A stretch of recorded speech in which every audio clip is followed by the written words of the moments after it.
Welcome to the Cabral Concept, where board-certified naturopath and integrative health practitioner Dr. Stephen Cabral shares how he was diagnosed at the age of 17 with a life-altering illness and given no hope for recovery. It was only after studying and traveling all over the world did he discover how to combine ancient Ayurvedic healing practices with state-of-the-art naturopathic and functional medicine to fully rebalance the body and re-energize it with life. It's time to discover how to get well, lose weight, and finally feel alive again. And now, here's your host, Dr. Stephen Cabral.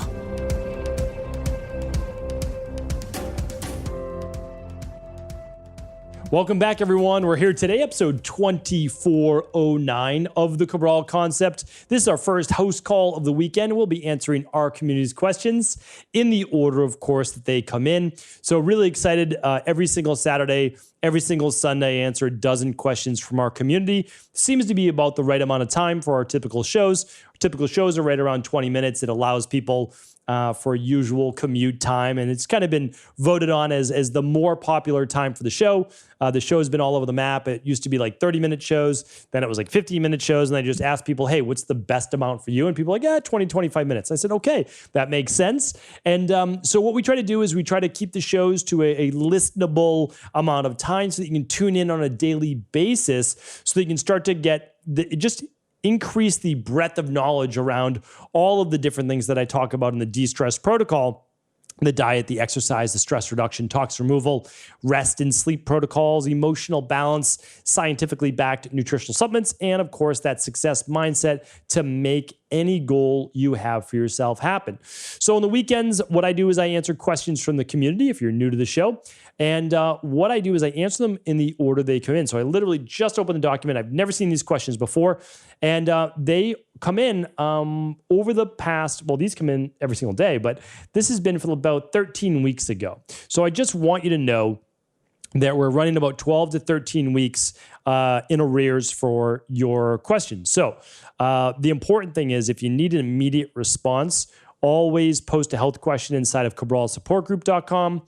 That's a free private Facebook group, about 18,000 plus members there. It grows by like 1,000 members every single month, just organically, just good people trying to help other people. And our coaches are in there. We do, I believe, weekly calls in there for Q&As. They can call in.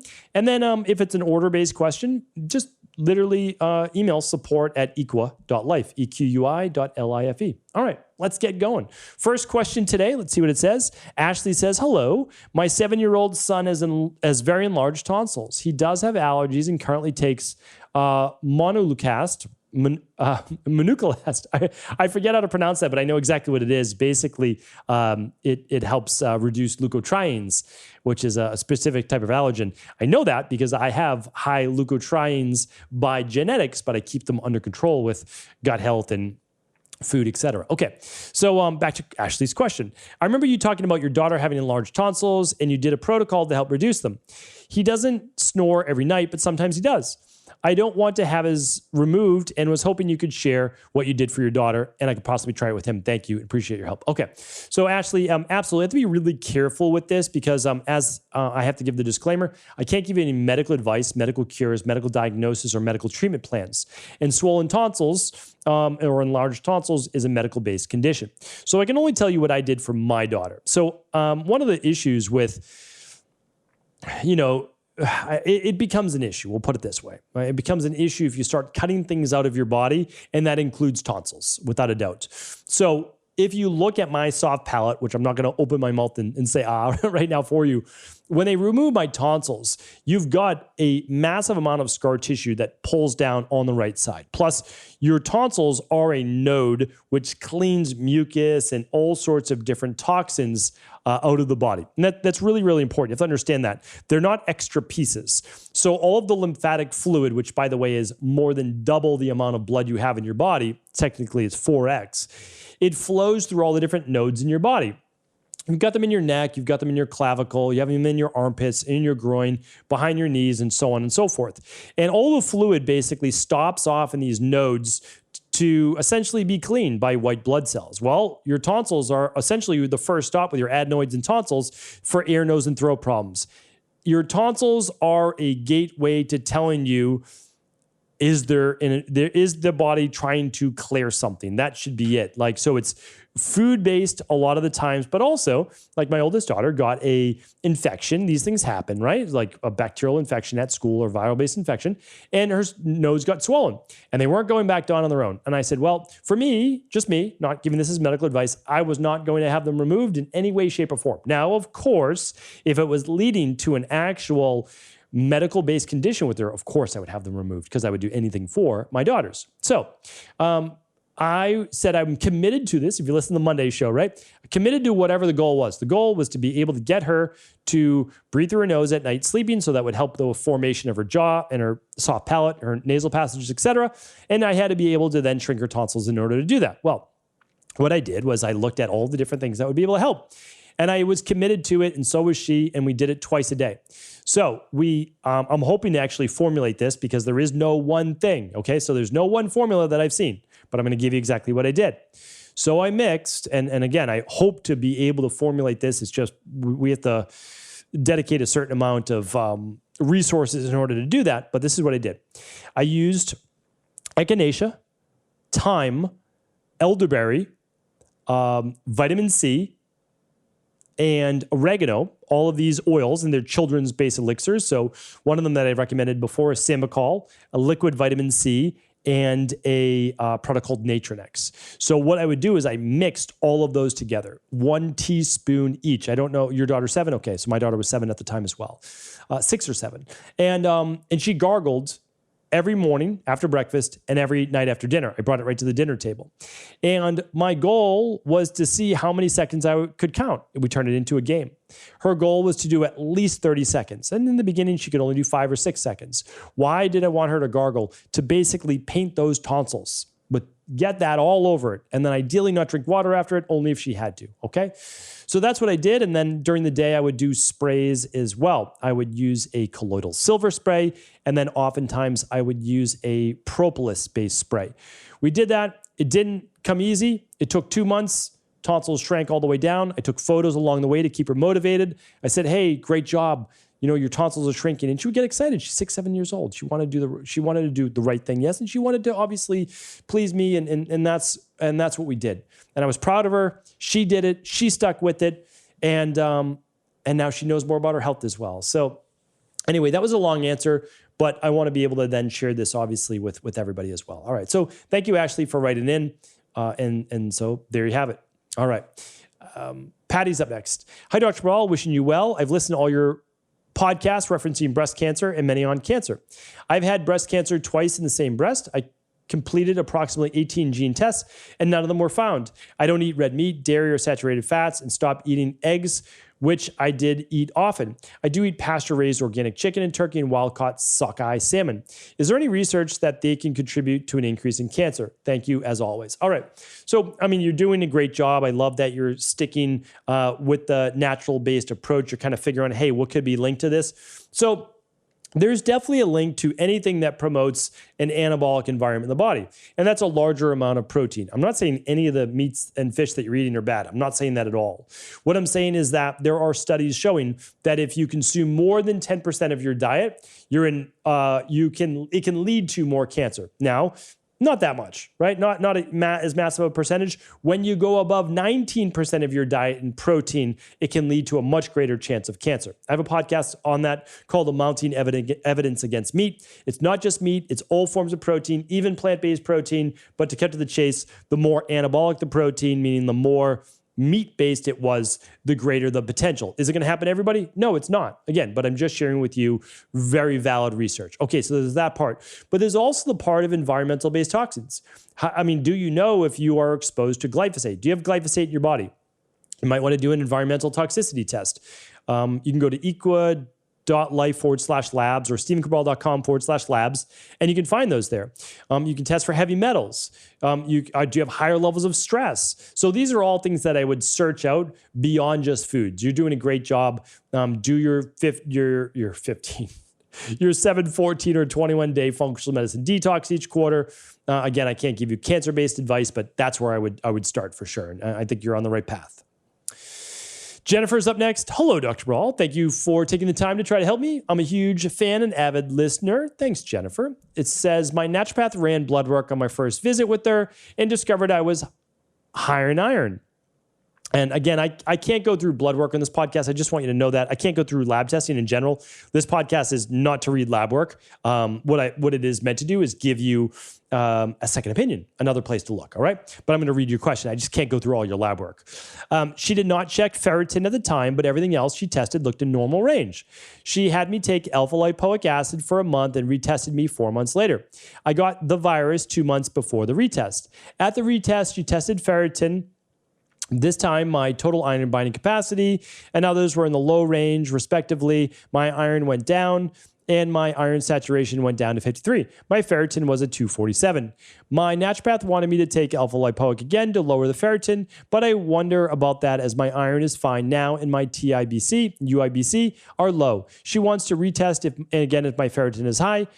Start having me get my blood drawn. I personally wonder if the high ferritin is due to inflammation from the virus or if there's another missing piece. I'm hoping you can steer me in the right direction of what to test for and any other ideas. Okay, yeah, it's a great question, really great question. And I'm not saying what your naturopath did was wrong, but they didn't test ferritin the first time, so they couldn't actually give you a good indicator of where the iron was ending up, right? So it's basically like, okay, total iron binding capacity, right? That's what a lot of doctors will run, and they'll run iron saturation. Okay, so the alpha-lipoic acid is not a bad thought process because it has been shown in vivo studies that it may remove or lower free iron in the bloodstream.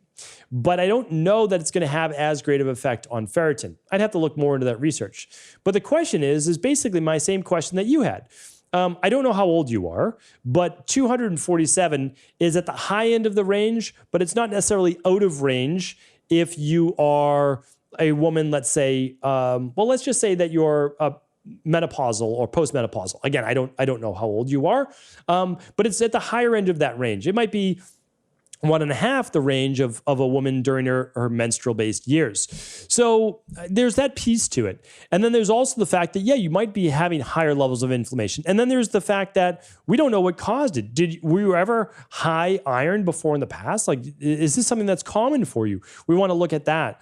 What foods were you eating? What nutritional supplements were you taking? I'd want to know a lot more. You have to understand is that when I work with someone with their blood work, I spend an hour before I'm even on the phone with them to just sit down with all of their labs and as far back as I can get them. And I'm not looking at just one lab. I would never make my decisions off of one lab. I really wouldn't. I'd be looking at heavy metals. I'd be looking at your total blood count. I mean, because again, you're ferritin at 247. It's an issue if there is an issue with your like red blood cells, hematocrit, those types of things. But again, I don't have any of that data in front of me. So what I'm trying to say is I need more data. I don't know what's causing it. If you're in menopause, it's just on the higher end range of normal. It might be totally fine to give more blood. It's probably not an issue. I've kind of talked about that, what that does when you give blood. And I would definitely look at other areas rather than just doing what I call the single bullet approach of using this nutritional supplement for this particular thing. Again, I don't think your naturopath is wrong by any stretch of the imagination. I just want to look at this a lot more holistically. All right, so hopefully that helps. Next up is Anouk. Anouk says, hi there. I've been listening to your podcast, which has been very eye-opening. I have a few questions concerning my PCOS. On basically a year ago, 6/18/21, I had a panel done. And again, I can't go through your labs, but you ran your follicular stimulating hormone. You ran your progesterone, free testosterone, DHEA, estradiol, free T4 for thyroid, luteinizing hormone, TPO antibodies, thyroid stimulating hormone, and cortisol. And you said they were all in normal range. Great. So you started taking a bunch of supplements. And those supplements were myo-inositol, you take NAC, curcumin, quercetin, omega-3s, and a probiotic. At what point can you stop the supplements? I'm a 27-year-old female. I exercise almost daily. I'm 5'8". I weigh 125 pounds. My periods have gone from 67 days to 35 days. Cycle lasts around 3 days. My skin's cleared up. No longer experience panic attacks. My periods are still extremely painful. I'm hoping not to be dependent on these, but definitely don't want to risk having my previous symptoms come back. Would like to know your insights. Totally understand. And you know what? You're doing phenomenal. So I first off, congratulations, because you're obviously doing this either I don't know, on your own or just, through the knowledge that you've accumulated. But you're doing great. So that's that. You're not there yet. So what I would say is be careful coming off of these nutritional supplements. This is not a plan we would have given you. So you're either working with a different practitioner or you're looking at this on your own. I'm totally not against them at all. I would just be doing this even more holistically. Again, you're doing a phenomenal job. So do not let me tell you otherwise. But I would just be doing this again to a more holistic viewpoint. I would want to look at what caused the PCOS in the first place. So I have a bunch of shows on PCOS. So what I want you to do first is go to stephencabral.com/podcast, and in the search box, type in PCOS. So I have a lot of single podcasts on PCOS. I literally go through all of the different reasons why PCO exists in the first place. You're running your labs, which is great, but you want to see which way and why you trend towards. Because then as you're weaning off the supplements, you wouldn't wean off those right away. So if you're someone that leans more towards higher testosterone, okay, well then I'm going to be using something to help with that higher testosterone. If you're someone that leans towards higher cortisol, I'm going to be using something like Adrenal Soothe and some full spectrum magnesium.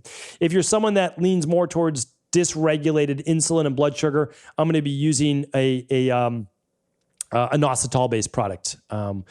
So hopefully that's helpful. That's how I would do it. And then I would wean off just a product at a time and say, hey, are you sliding back, yes or no? And then if not, good, then come off that product all the way or then move on to the next one. So I have a lot of podcasts on how to wean off those supplements as well. And you can ask for those for sure too at cabralsupportgroup.com. All right, let's get in one more question for the day. It is from Pat. Pat says, I take an estrogen hormone blocker and it's called tamoxifen. How should I go about to lose weight? All I do is gain, and I watch my carbs and eat very clean and exercise. Is there anything I can do?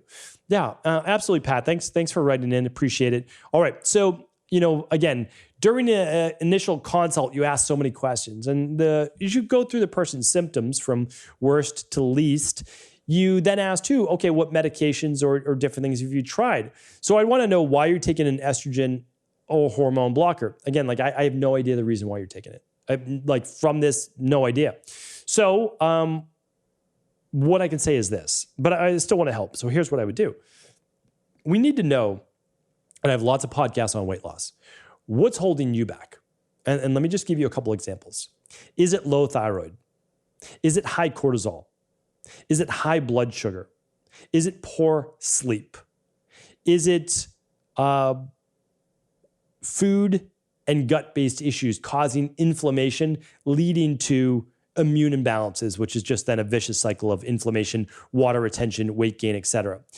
Is it too much processed food? Is it food sensitivity? There can be a lot of different things. Higher levels of omega-6s to omega-3s causing a lot more inflammation, thereby causing a lot more water retention. So the number one thing you could do is run something called the Big Five. So stephencabral.com/Big Five. You don't even have to purchase them from us. I'm totally fine with that, of course. You can run it with your local naturopathic doctor, like you heard a bunch of people on the show doing. You could also do it with an integrative health practitioner level 2. You can find those integrative health practitioners at integrativehealthpractitioner.org. Look for a level 2. They'll be able to get labs for you. Okay, what else can I share with you? If you didn't want to run any labs, you could first start with, and again, I can't give you medical advice, but I would start with a 21-day functional medicine detox. That's at stephencabral.com/detox. It's the same cost of food or less, which is why I feel totally comfortable recommending it to people. It's also guaranteed to work. And then after that, I would have a flex meal, anything you want to eat on day 22 after the 21-day functional medicine detox. And then I would immediately go into the fat-losity-based weight loss system we have. That's not just product. It actually comes with an entire system and recommendations for lifestyle as well. So that's at stephencabral.com/fatlocity. That's FATLOSSITY. So first, stephencabral.com/detox, then Fatlocity. Again, you don't even have to run the program through us if you don't want. You can do whatever you want that feels right for you. But if you were coming into my practice, I would say, okay, Big Five. If you can't do the Big Five, okay, I want to do then the starter kit plus the stress, mood, and metabolism test. That's kind of like, hey, that's my basis. We need to figure out what's going on. Okay. And then after that, If you can't do those labs, because if you do those labs, you get a personalized plan. So that's easy, right? It's straightforward. You're going to get the exact plan you need. Now, if you can't run those labs, then you're going to do the protocols I just recommended, the functional medicine detox, and then the fat velocity plan, all right? So hopefully that's helpful. And again, thanks everyone for tuning in. Appreciate your support of the show. I'll be back tomorrow answering 6 more of our community's questions. Take care. I want to sincerely thank you for your support of this podcast. I couldn't do it without you, and I mean that. I truly do. I also want to make sure you knew that we now have multiple ways for you to find your answers to the most difficult health, wellness, weight loss, and anti-aging questions. You can find podcast-specific topics like thyroid, adrenal, hormones, sleep, digestion, Ayurveda, and many more at stevencabral.com/podcasts that will then link you to your favorite Apple, Spotify, and other podcast players. Plus, all new podcasts and weekly exclusive video content is being added to our YouTube channel at youtube.com/Stephen Cabral. And that's Stephen with a PH. Head on over and subscribe so that you don't miss any of the exclusive content. Lastly, if you've ever found any of my podcasts or books to be helpful, I would really appreciate it if you could leave a review on iTunes or your favorite media player for the podcast. Rating and subscribing to the YouTube and podcast allow me to reach more and more people and help spread my mission of healing throughout the world. Thank you again for being a part of this movement.